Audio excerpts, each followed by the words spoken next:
Dear class, അപ്പോൾ നമുക്കിന്ന് capital ഗെയിനിലെ തന്നെ നെക്സ്റ്റ് സെഷനിലേക്ക് കടക്കാം. We may move on to cost of improvement before 1/4/2001.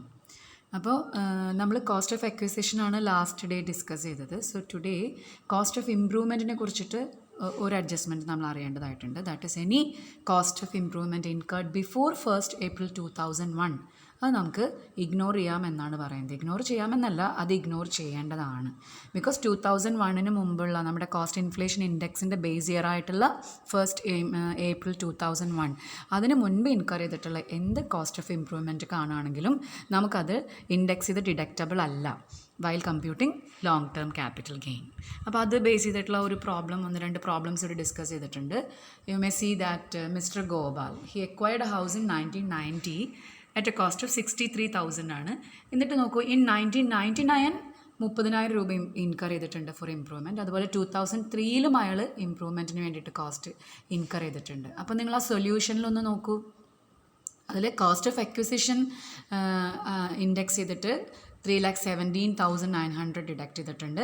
Cost of improvement ആ 1999 cost of improvement has been ignored. Only the cost of improvement incurred in 2003 has been deducted. നമുക്ക് ആ 1,00,000 റുപ്പീസിൻ്റെ ഒരു cost of improvement മാത്രമാണ് ഇവിടെ deduct ചെയ്തിരിക്കുന്നത്. അതാണ് cost of ഇംപ്രൂവ്മെൻറ്റിൽ മനസ്സിലാക്കേണ്ടത്. So any cost of improvement incurred before 1st April 2001 shall be ignored while computing long term capital gain. അപ്പോൾ അതിലൊരു ചെറിയ പ്രോബ്ലം കൂടി അവിടെ ഡിസ്കസ് ചെയ്യുന്നുണ്ട്. മിസ്റ്റർ ജോസ്, അത് ഈ സ്ലൈഡിൽ തന്നെയുണ്ട്. Mister Jose purchased house property in 1998. അതിൻ്റെ fair market value on 1st April 2001 is given. അയാൾ എന്തൊക്കെ എക്സ്പെൻസസ് ഇൻകർ ചെയ്തിട്ടുണ്ട് നോക്കാം. 1999 കൺസ്ട്രക്ഷൻ ചെയ്തിട്ടുണ്ട് 10,000 റുപ്പീസിന്. 2003 റിന്യൂ ചെയ്തിട്ടുണ്ട്. So while computing the long term capital gain you can see that only the cost of improvement incurred that in 2003 3,92,000 only indexed. അങ്ങനെയാണ് long term capital gain compute ചെയ്തിരിക്കുന്നത്. അപ്പോൾ ആ 1999 cost of improvement has been ignored. അപ്പോൾ അത് മനസ്സിലാക്കാനാണ് നമ്മൾ ഈ 2 slides discuss ചെയ്തത്. അടുത്ത് നമുക്ക് എക്സംപ്റ്റഡ് ക്യാപിറ്റൽ ഗെയിൻസിലാണ്. നമ്മൾ ഓൾറെഡി ഇതിൻ്റെ നോട്ട്സൊക്കെ ഞാൻ ക്ലാസ് റൂമിൽ ഷെയർ ചെയ്തിരുന്നു. അപ്പോൾ അത് നിങ്ങൾ തീർച്ചയായിട്ടും പഠിക്കേണ്ട, തിയറി പഠിക്കേണ്ട ഭാഗങ്ങളാണ്. എന്തൊക്കെ ക്യാപിറ്റൽ ഗെയിൻസ്, ഇപ്പോൾ നമ്മൾ ഇതുവരെ ചെയ്ത പ്രോബ്ലംസിലെല്ലാം നമ്മൾ കൺസിഡറേഷൻ എഴുതുകയും അതിൽ നിന്ന് ഇൻഡെക്സ്ഡ് കോസ്റ്റ് ഓഫ് അക്വിസിഷനും indexed cost of improvement if any has been deducted to arrive at a long term capital gain. Next we may move on to exempted capital gains. അപ്പോൾ ഇങ്ങനെ നമ്മൾ കമ്പ്യൂട്ട് ചെയ്ത് പഠിച്ചു വെച്ച ലോങ് ടേം ക്യാപിറ്റൽ ഗെയിനിൽ നിന്ന് we can have some deductions. എല്ലാ സെക്ഷൻസിലും എല്ലാ ഹെഡ്സിലും നമ്മൾ ഡിസ്കസ് ചെയ്യുന്ന പോലെ here also we have some deductions that an assessee can claim. അതാണ് ഈ എക്സംപ്റ്റഡ് ക്യാപിറ്റൽ ഗെയിൻസിൽ പഠിക്കുന്നത്. അപ്പോൾ ലോങ് ടേം ക്യാപിറ്റൽ ഗെയിനിൽ നിന്ന് എന്തൊക്കെ ഡിഡക്ഷൻസ് നമുക്കാവാം. അതിലെ ഫസ്റ്റ് വൺ ആണ് capital gains arising on transfer of house property under section 54. Section 54 പറയുന്ന സെക്ഷനിൽ പറയുന്നത് നമ്മളൊരു വീട്, നമ്മൾ റെസിഡൻഷ്യൽ ആയിട്ടുള്ള വീട്, താമസിക്കുന്ന വീട് വിറ്റിട്ട് ഒരു 1 year വിത്തിൻ 1 year ഓർ ഒരു 2 years കൊണ്ടൊരു കൺസ്ട്രക്ഷനോ 1 yearനുള്ളൊരു പർച്ചേസൊക്കെ ചെയ്യുകയാണെങ്കിൽ, വീണ്ടും വേറൊരു റെസിഡൻഷ്യൽ ഹൗസ് തന്നെയാണ് നമ്മൾ വാങ്ങുകയും പണിയുകയും ചെയ്യുന്നുണ്ടെങ്കിൽ നമുക്ക് ആ ഒരു എമൗണ്ട് ഡിഡക്റ്റ് ചെയ്യാമെന്നാണ് പറയുന്നത്. അത്രയും amount of investment in A new residential house നമുക്ക് ഡിഡക്റ്റബിൾ ആണ്. ഇപ്പോൾ ലേറ്റസ്റ്റ് ആയിട്ടുള്ള റെഗുലേഷൻസ് അനുസരിച്ചിട്ട് 2 വീട് വരെ ആവാമെന്നുണ്ട്. 2 വീട് പർച്ചേസ്, 2 വീട് കൺസ്ട്രക്ഷൻ വരെ അണ്ടർ സെക്ഷൻ 54 നമുക്ക് 2 വീട് വാങ്ങിയിട്ടുണ്ടെങ്കിൽ വരെ നമുക്ക് ആദ്യം 1 വീട് ആണ് പ്രൊവിഷൻ ഉണ്ടായിരുന്നുള്ളൂ. ഇപ്പോൾ അത് അടുത്ത അസസ്മെൻറ്റ് ഇയർ ഓൺവേർഡ്സ് ആണ് 2 വീട് വരെ നമുക്ക് കിട്ടും. ഇപ്പോൾ തൽക്കാലം നമ്മൾ വീട് വിറ്റിട്ട് വീട് തന്നെ വാങ്ങുകയാണെന്നുണ്ടെങ്കിൽ നമുക്ക് ആ എമൗണ്ട്, പുതിയ വീട് വാങ്ങാൻ വേണ്ടി ഉപയോഗിച്ച എമൗണ്ട് ഈ ലോങ് ടേം ക്യാപിറ്റൽ ഗെയിനിൽ നിന്ന് നമുക്ക് സെക്ഷൻ 54 അനുസരിച്ച് ഡിഡക്റ്റബിൾ ആണ്. എന്നിട്ട് നമുക്ക് കിട്ടുന്ന എമൗണ്ടാണ് taxable long term capital gain എന്ന് പറയുന്നത്. അപ്പോൾ അതാണ് ഈ സെക്ഷൻസിൽ ഡിസ്കസ് ചെയ്യുന്നത്. അതിൽ ഞാനൊരു പ്രോബ്ലം ഇവിടെ കാണിച്ചിട്ടുണ്ട് പഠിക്കാൻ വേണ്ടി. Mister Kumar, he owns a residential house അല്ലേ, 2011 എക്വയർ ചെയ്ത വീടാണ്. എന്നിട്ട് അയാൾ അത് 2020 അയാൾ വിറ്റു. എന്നിട്ട് അയാൾ 2020 ജൂലൈയിൽ തന്നെ 25 ലക്ഷം രൂപയ്ക്ക് വേറൊരു വീട് വാങ്ങുകയും അതുപോലെ 2 ലക്ഷം രൂപ ക്യാപിറ്റൽ ഗെയിൻ അക്കൗണ്ട് സ്കീം, അത് നേരത്തെ പറഞ്ഞ സ്ലൈഡിൽ അതും വരുന്നുണ്ട്, അത് ഞാൻ തിയറി നോട്ട്സ് നിങ്ങൾക്ക് നോക്കിയാൽ കാണാം. വീട് വിറ്റ് വീട് വാങ്ങുക മാത്രമല്ല, ഈ ക്യാപിറ്റൽ ഗെയിൻ അക്കൗണ്ട് സ്കീം എന്ന് പറഞ്ഞിട്ടൊരു ബാങ്കുകളിൽ ഓപ്പൺ ചെയ്യാൻ പറ്റാവുന്ന ഒരു അക്കൗണ്ട് സ്കീമുണ്ട്. ഈ സ്കീമിൽ നമ്മൾ ഡെപ്പോസിറ്റ് ചെയ്യുകയാണെങ്കിൽ ആ എമൗണ്ട് നമുക്ക് ഡിഡക്റ്റബിൾ ആണ്. അപ്പോൾ ഈ പ്രോബ്ലത്തിൽ അത് പറയുന്നുണ്ട്, അത് വരുന്നുണ്ട്. അപ്പോൾ നോക്കൂ, ഇത് ഈ പ്രോബ്ലം എങ്ങനെ ചെയ്തിരിക്കുന്നത് നോക്കാം. സെയിൽസ് കൺസിഡറേഷനിൽ നിന്ന് അയാൾ indexed cost of acquisition minus ചെയ്യുമ്പോൾ ലോങ് ടേം ക്യാപിറ്റൽ ഗെയിൻ ആയിട്ടൊരു 28,94,620 ആണ് കിട്ടുന്നത്. അതിൽ നിന്ന് കോസ്റ്റ് ഓഫ് ന്യൂ ഹൗസ് ഒരു 25 lakhs-ഉം അതുപോലെ ഈ ക്യാപിറ്റൽ ഗെയിൻ അക്കൗണ്ട് സ്കീമിൽ ഇട്ടിട്ടുള്ള 2 lakhs-ഉം മൈനസ് ചെയ്തിട്ടാണ് അയാൾക്ക് 1,94,620 ആണ് ടാക്സബിൾ ആയിട്ടുള്ള ലോങ് ടേം ക്യാപിറ്റൽ ഗെയിൻ വരുന്നുള്ളൂ. You can see that actually നമ്മൾ കമ്പ്യൂട്ട് ചെയ്ത് ഇതുവരെ പഠിച്ചത് വെച്ചിട്ട് 28,94,620 ആണ് അയാളുടെ ലോങ് ടേം ക്യാപിറ്റൽ ഗെയിൻ എന്നുണ്ടെങ്കിലും as he purchased a new residential property as well as he deposited an amount in capital gain account scheme he may claim a deduction under section 54 as cost of new house 25 lakhs-ഉം അതുപോലെ തന്നെ deposit amount in CGAS എന്നാണ് പറയുന്നത്. അതിൽ deposit ചെയ്ത എമൗണ്ടും deductible ആണ് section 54. അതനുസരിച്ചിട്ട് taxable long-term capital gain comes to 1,94,620. I think this is understood. Okay, ഒരെണ്ണൂടി നമുക്ക് അടുത്തൊരു പ്രോബ്ലം കൂടി, അതിൽ പ്രോബ്ലം വേറെ ചെയ്തിട്ടില്ല, നമുക്ക് അടുത്തൊരു സെക്ഷനിലേക്ക് പോവാം.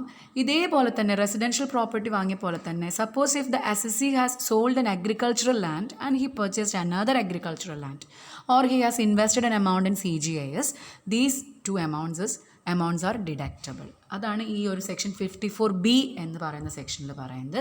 അതിലൊരു പ്രോബ്ലം ഞാൻ വർക്കൗട്ട് ചെയ്തിട്ടുണ്ട്. ആ പ്രോബ്ലം വായിച്ച് നോക്കുക. Sales consideration is given. അതിൽ long term capital gain comes to 9,78,963. From that section 54B അനുസരിച്ചിട്ട് ആ പ്രോബ്ലത്തിൽ അറിയാം Shrimati Anuradha she has acquired agricultural land in April 2020. ആ എമൗണ്ട് ആയിട്ടുള്ള 9,32,000 is deductible under section 54B. So taxable long-term capital gain comes to 46,963. ഇത്രയും കാര്യങ്ങളൊക്കെയാണ് നമ്മൾ taxable capital gain capital gain ചാപ്റ്ററിൽ ഫൈനൽ ആയിട്ടുള്ള സെക്ഷൻസ് ആണിത്. നമ്മൾ ആദ്യം ടാക്സബിൾ ക്യാപിറ്റൽ ഗെയിൻ കമ്പ്യൂട്ട് ചെയ്യാൻ പഠിച്ചു, അതിൽ നിന്നുള്ള ഡിഡക്ഷൻസ് ആണ് ഇപ്പോൾ നമ്മൾ പഠിക്കുന്നത്. ആദ്യം കണ്ട സെക്ഷനിൽ റെസിഡൻഷ്യൽ ഹൗസ് പ്രോപ്പർട്ടി സെയിൽ ചെയ്തിട്ട് വീണ്ടും റെസിഡൻഷ്യൽ പ്രോപ്പർട്ടി വാങ്ങുന്നു. ഇവിടെ അഗ്രികൾച്ചറൽ ലാൻഡ് വിറ്റിട്ട് അഗ്രികൾച്ചറൽ ലാൻഡ് തന്നെ വാങ്ങുകയാണെങ്കിൽ ആ പറയുന്ന എമൗണ്ട് ഡിഡക്റ്റബിൾ ആണ്. മനസ്സിലായി കാണുമെന്ന് വിചാരിക്കുന്നു.